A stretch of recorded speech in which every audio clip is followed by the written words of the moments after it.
Have you ever found yourself in a room where someone completely unqualified, someone loud, brash, and almost recklessly confident, somehow captures everyone's attention? They command the room not through wisdom or experience, but through sheer presence. People nod along to their empty words, laugh at their mediocre jokes, and hang on to every self-aggrandizing story they tell. And there you are, sitting silently, knowing you could dismantle their argument in seconds, knowing you see through the thin veil they hide behind. But you don't. You watch. You stay quiet. Because you already know how this game ends. It's not a rare occurrence. In fact, it happens so often you've probably stopped questioning it. The loudest, not the wisest, gets heard. The boldest, not the most brilliant, gets followed. It happens in offices, at parties, in governments, in relationships, in classrooms. You start to wonder whether merit, intelligence, and integrity are virtues at all in a world that rewards spectacle, simplicity, and arrogance. You begin to question whether the world we live in even wants people who see too deeply, think too critically, feel too intensely, or whether, at some primal level, it prefers the fool with a crown over the sage with a conscience. And if you've ever felt like that, like the person who could say something but chooses not to, who could expose the shallow but stays silent because you already know the outcome, then you're not alone. This dynamic has played out for centuries, long before modern boardrooms and digital comment sections. In fact, it was studied, dissected, and revealed in brutal detail by a man whose name still drips with controversy, Niccolo Machiavelli. Machiavelli was not some cloistered philosopher pondering abstract morality. He was a man of power, a political advisor navigating the ruthless courts of Renaissance Italy, a place where betrayal was currency and survival an art form. He saw how power truly worked, not how it was preached from pulpits or recorded in history books, but how it was traded in backroom deals, secured through marriage alliances, and displayed through theatrical gestures meant to deceive both the masses and rivals alike. And what he saw was this: in every kingdom, in every council, in every gathering of men, the fools rose while the wise obeyed. It wasn't a glitch in the system. It was the system. The world, Machiavelli believed, is built on appearances. Reality is less important than perception. Truth is subordinate to usefulness. Those who rise to the top often do so not because they are fit to rule, but because they understand that power is a performance. They know how to look decisive when they're uncertain, how to appear brave when they're terrified, how to act generous while plotting betrayal. The true genius, meanwhile, sees through these illusions, and precisely because they see too clearly, they remain in the shadows, unwilling or unable to lower themselves to play along. It's a truth so dark, so contrary to what we're told, about merit and justice and virtue, that most people refuse to confront it. We like to believe in fairness, that hard work pays off, that intelligence finds recognition, that the good are rewarded and the bad exposed. But deep down, in the parts of ourselves we rarely admit to, we know the truth. We've seen it, the rise of the fool, the obedience of the wise. Think back to your own life, to the schoolyard, where the cocky kid with no real talent somehow became popular, while the thoughtful one remained invisible. To the workplace, where the one who speaks the loudest in meetings is often mistaken for the smartest. To history itself, where entire empires have risen under leaders with charisma and cruelty, but no true wisdom. It happens again and again, and yet each time it does, we act surprised, as though we haven't already seen this play before. And perhaps the most unsettling question is this: what if the world prefers it this way? What if people are drawn not to brilliance, but to simplicity, not to depth, but to certainty, not to those who question, but to those who declare? What if power does not seek out the wise, but the useful, the entertaining, the convenient? That is the world Machiavelli saw, and that is the world we still inhabit. In the next moments, we're going to unravel this disturbing idea that society is wired to reward the fool, not the genius. That intelligence and insight often condemn a person to the role of the observer, the advisor, the subordinate. That those who truly understand the mechanics of power often refuse to seize it, while those who don't understand it at all grasp for it with both hands. It's a hard truth to swallow.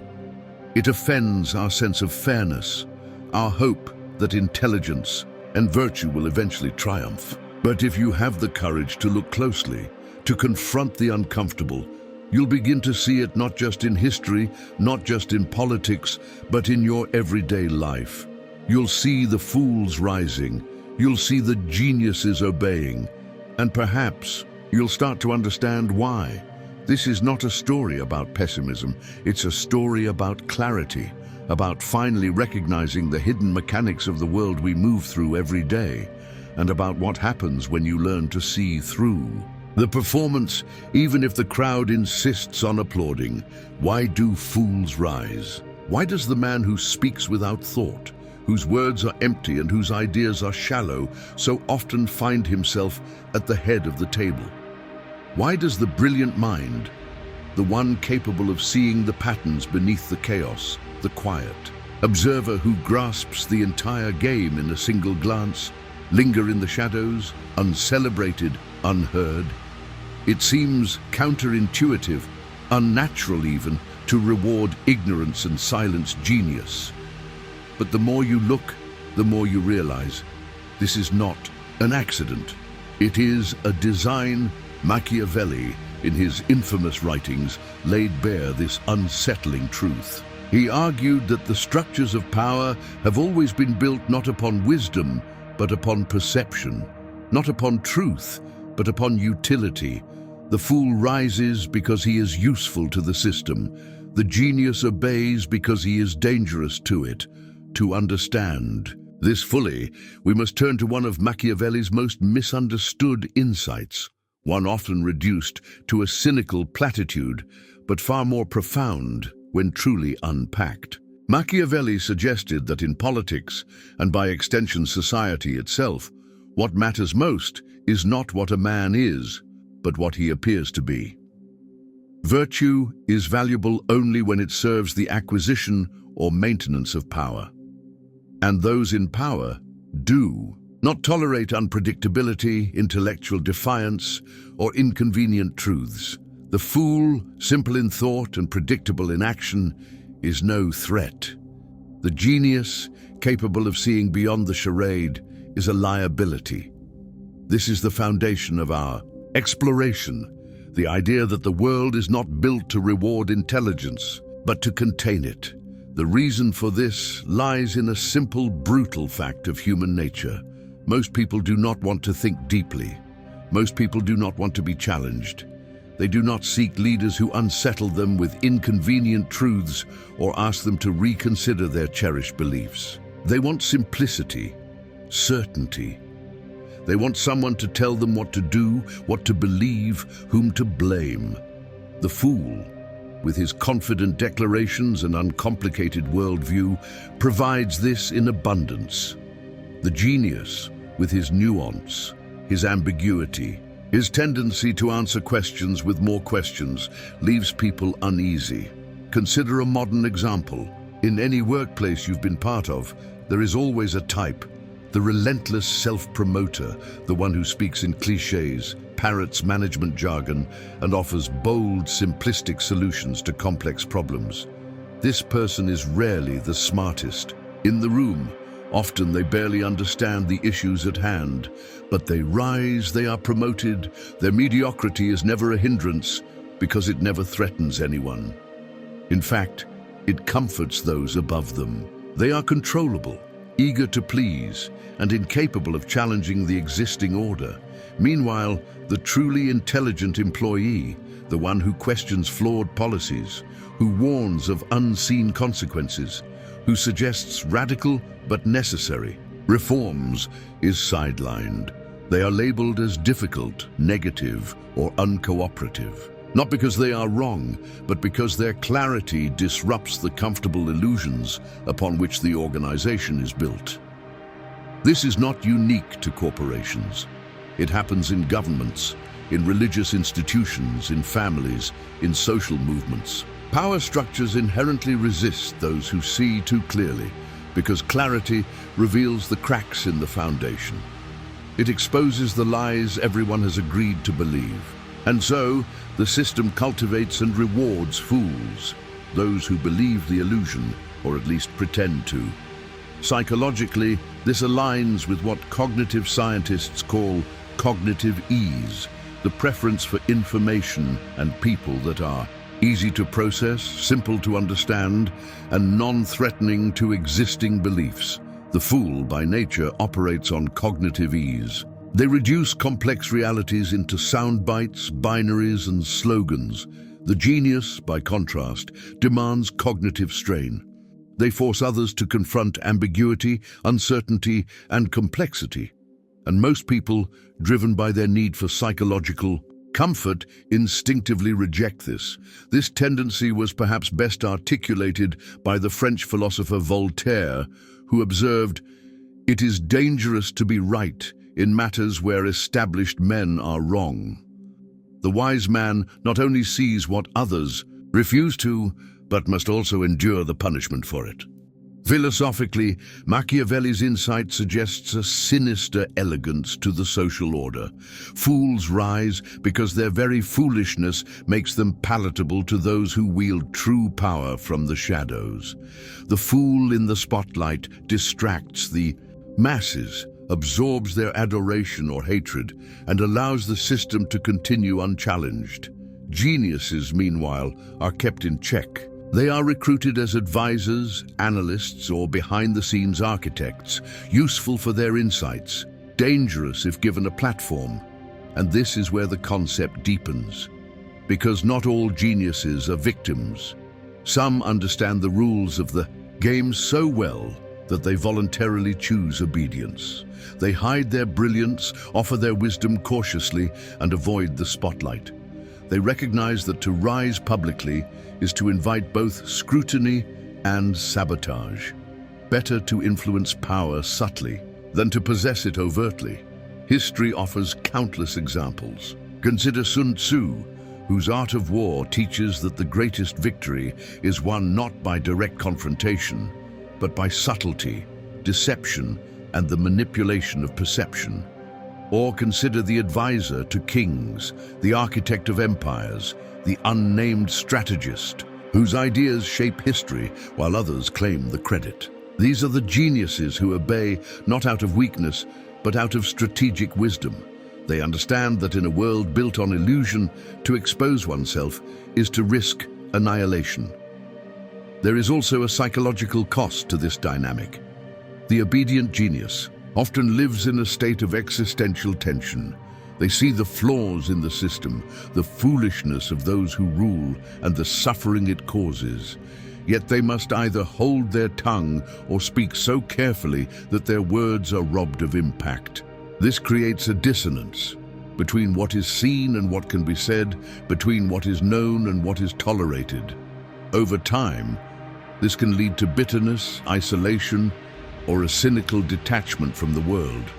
The genius begins to question whether it is worth seeing so clearly when no one else wishes to. Some retreat entirely from public life. Others turn their wisdom inward, seeking solace in philosophy, art, or personal mastery. A few attempt to subvert the system subtly, embedding their truths in fables, fiction, or allegory.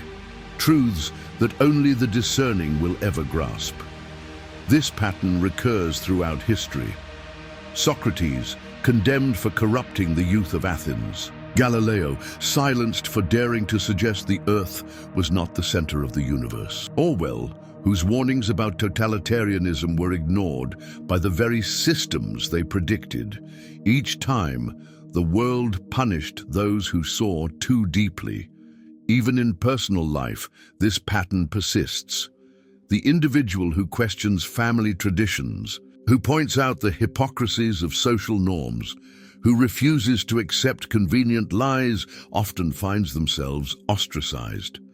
Not because they are wrong, but because they are inconvenient. Because their clarity demands others confront truths they would rather ignore. What Machiavelli understood, and what modern psychology confirms, is that human beings are not primarily rational creatures. They are emotional, tribal, and driven by status, fear, and the need for certainty.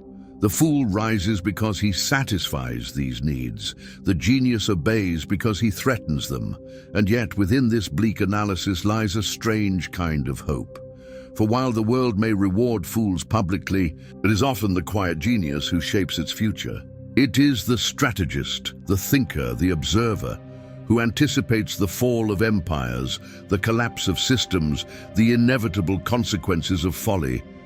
They may not wear the crown, but they often choose the king. They may not command armies, but they decide when the war will come.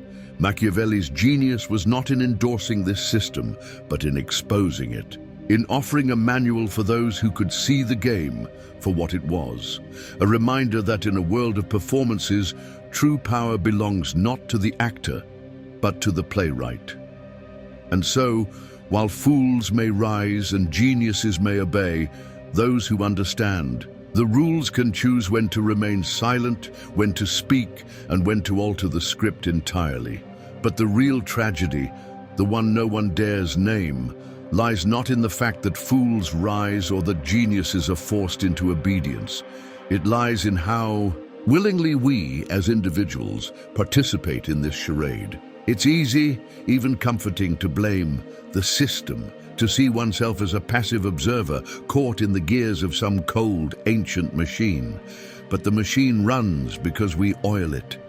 Every time we celebrate the confident fool, every time we silence the inconvenient genius in our midst, every time we choose comfort over truth, we keep the structure intact. And here is where the first, more unsettling truth emerges. People do not necessarily want what is best for them.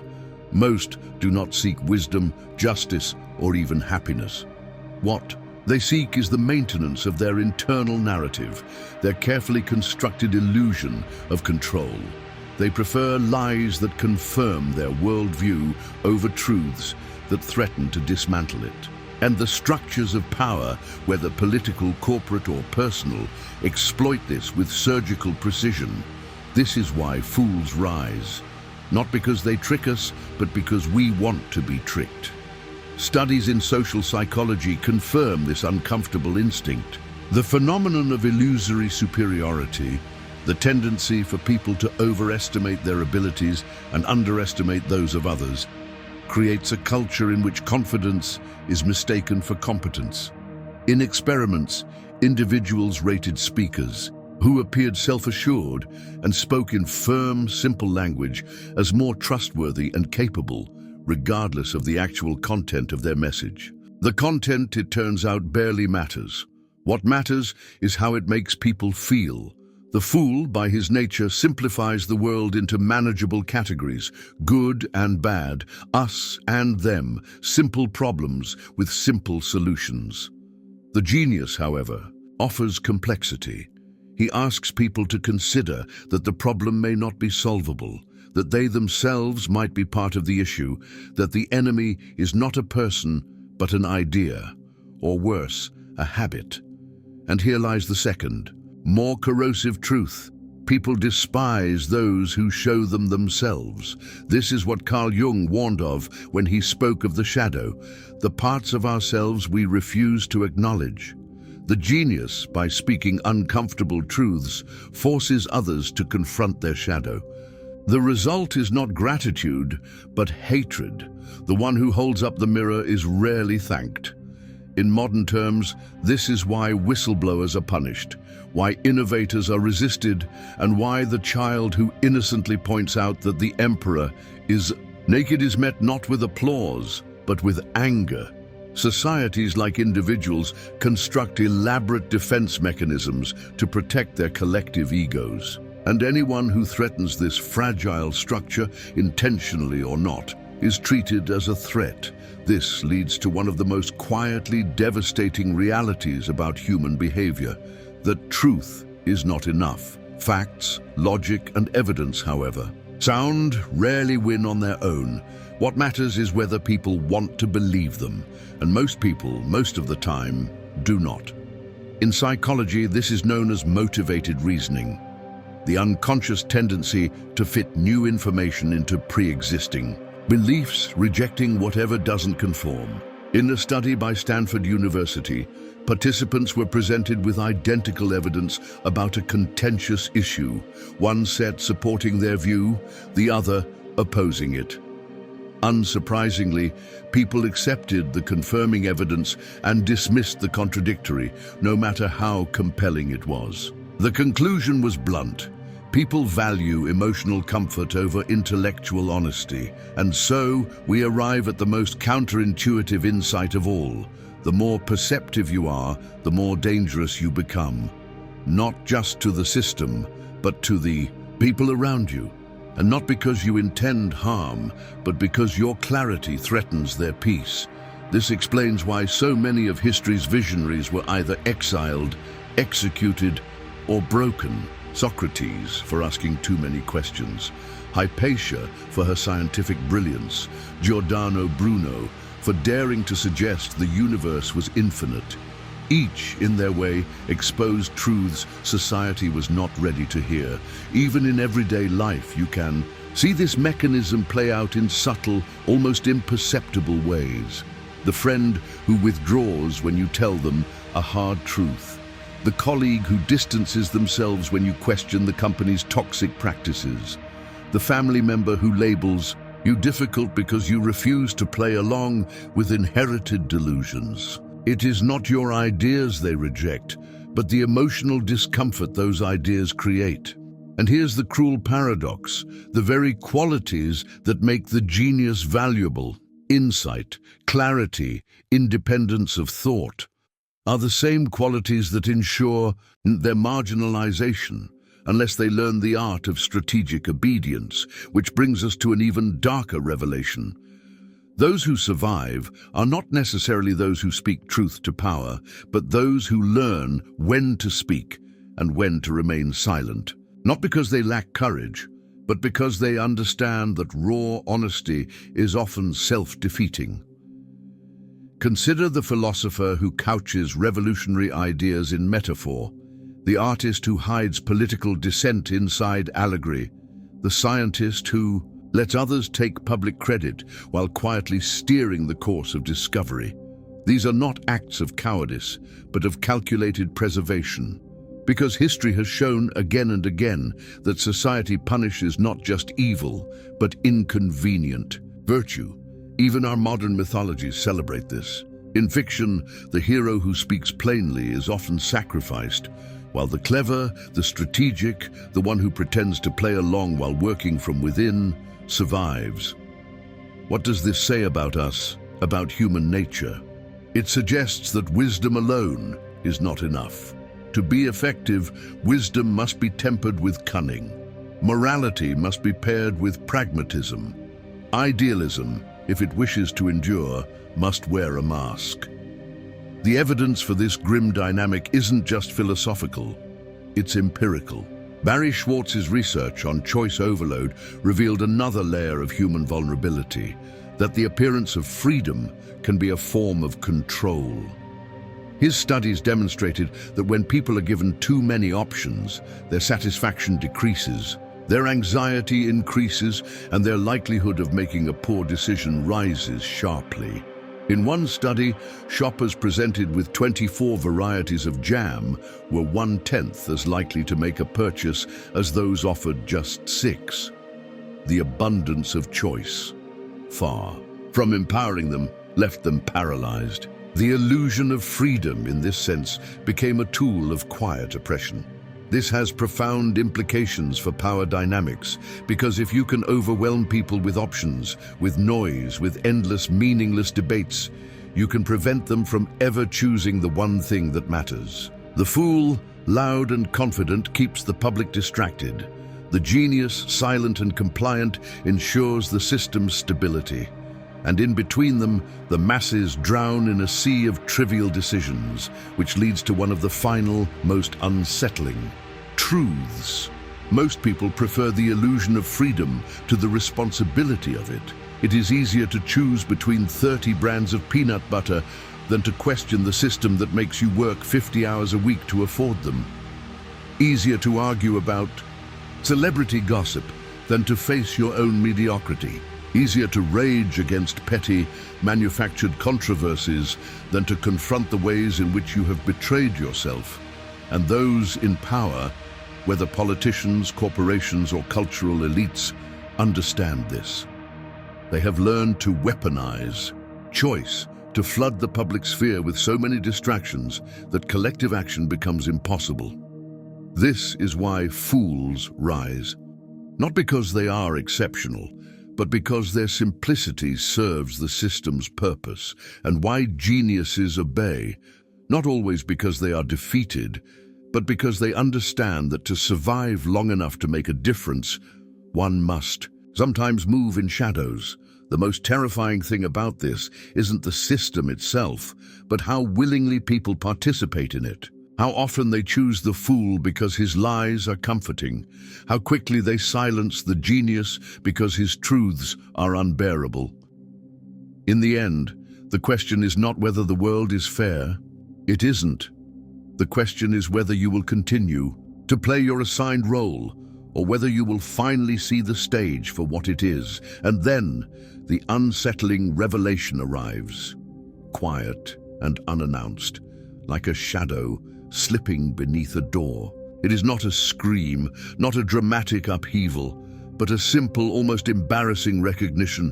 What we thought was freedom was a cage, and what we believed was love was invisibility. For all our talk of autonomy, of personal choice, of emotional generosity, the truth is that most of us have been willingly participating in our own diminishment. Carl Jung once warned that the greatest danger to our psychic integrity isn't hatred or violence or loss. It is the gradual erosion of self through endless, unconscious acts of availability. We believe that by giving more, being more present, offering ourselves endlessly to others' needs, we secure love and belonging. But the paradox is cruel. The more you give of yourself without boundary, the more invisible you become. People do not value what is always available. They do not cherish what is endlessly accessible. The emotional martyr is not admired. They are forgotten. And somewhere in the quiet hours of night, after giving pieces of yourself to lovers, friends, strangers, and institutions, you wake to find you no longer recognize the face in the mirror. The ultimate vanishing act is not death, but self-erasure. And then there's the lie of freedom, the beloved myth that the more choices we have, the freer we are. Barry Schwartz's paradox of choice revealed what philosophers like Kierkegaard and Nietzsche suspected all along, that abundance doesn't liberate, it paralyzes. When faced with too many paths, we hesitate, we second-guess, we mourn the doors we didn't open. Every decision made from a field of endless options carries the phantom weight of 1,000 imagined alternatives. Satisfaction decays, regret, it blooms. The market sells you choice as a virtue, as a symbol of your agency, but it is, in fact, a form of quiet tyranny. For when everything is possible, nothing feels meaningful. The simple act of choosing peanut butter becomes a referendum on your taste, your class, your health, your identity. And so we are overwhelmed, not by oppression, but by indulgence. 1,000 trivial options serving as a smokescreen for the fact that none of them matter. Here lies the devastating symmetry. Both in love and in liberty, it is restraint that grants value. The friend who says no, the lover who demands space, the society that limits options in favor of clarity, these are not prisons but sanctuaries. Boundaries create meaning, scarcity creates worth. the revelation is complete. You were never free. You were never adored. You were complicit in your own exhaustion. And now you must decide, continue to drown in the noise or rise into the terrifying, quiet clarity of simplicity and self-possession. And so, standing here, after the veil has been lifted, what remains? A sobering but liberating truth. If the world is a hall of mirrors, reflecting back your endless giving and your limitless options, it is you who must choose to step away from the glass. Let's speak honestly now, not in grand theories or esoteric language, but as one weary soul to another. How many times have you said yes when every fiber of your being screamed no? How often have you extended yourself, drained your energy, sacrificed your own peace in the name of being agreeable, likable, or needed? And in return, how often did the world reward you with silence, or worse, take you for granted? It is no act of rebellion to set boundaries. It is an act of survival. Carl Jung spoke of individuation, the lifelong process of becoming the person you were meant to be, not the image others project onto you. That journey requires solitude. It demands you draw a line between where you end and the world begins. You must understand this. Your psychic energy is not infinite. Every conversation, every favor, every demand placed upon you extracts a toll. Without conscious management of that energy, you will awaken one day an empty vessel, a ghost haunting your own life. Reclaim your psychic space. Learn the sacred art of refusal. Not every call must be answered. Not every hand extended toward you must be grasped. And for those drowning in the tyranny of endless choices, the illusion of freedom that leaves you anxious, dissatisfied, and perpetually unsure, there is a quieter, humbler path. Barry Schwartz offered a simple, powerful alternative: satisficing. To satisfice is to choose what is good enough. Not the best, not perfect, not the pinnacle of possibility, but sufficient. The option that meets your needs without imprisoning you in endless comparisons. This is not laziness nor resignation. It is a radical act of clarity in a culture obsessed with maximizing. Limit your decisions, create rituals, wear the same kind of clothes, order the same morning coffee, choose one of 3 restaurants you love. Not because you lack imagination, but because you value peace of mind over the exhausting chase for perfection. Decision fatigue is real, and it bleeds your focus, your joy, and your life's limited hours. The broader lesson, perhaps, is this: meaning does not multiply with abundance. It thrives in limitation. A single flower in a barren field holds more power than 1,000 in a crowded garden. A carefully chosen word spoken at the right moment carries more weight than a flood of empty chatter. Your attention, your time, your love, these are finite, precious currencies. Spend them like they matter, because they do. We have inherited a culture that tells us to always be available, always be striving, always be optimizing. But what if true wisdom lies in selective neglect, in consciously choosing what to care about, what to pursue, and what to release? Simplicity, not as a trend, but as a philosophy.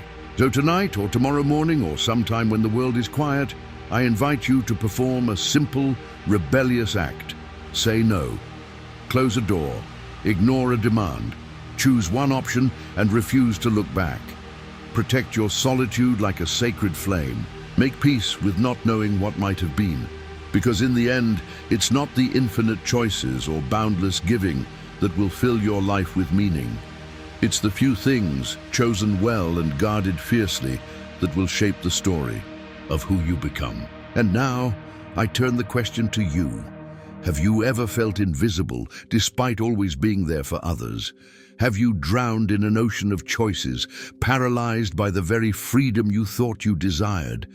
How do you cope with these quiet burdens no one speaks about? Let's make this more than a monologue. Share your thoughts in the comments below. Tell us your stories, your quiet battles, your small victories in reclaiming your time, your energy, your life. And if this conversation stirred something in you, a spark of recognition, a quiet defiance, don't let it fade. Like, subscribe, and share this with someone you know is carrying too much. Let's pull each other out of the noise, because sometimes the most powerful thing you can do is step back, choose less, and become whole.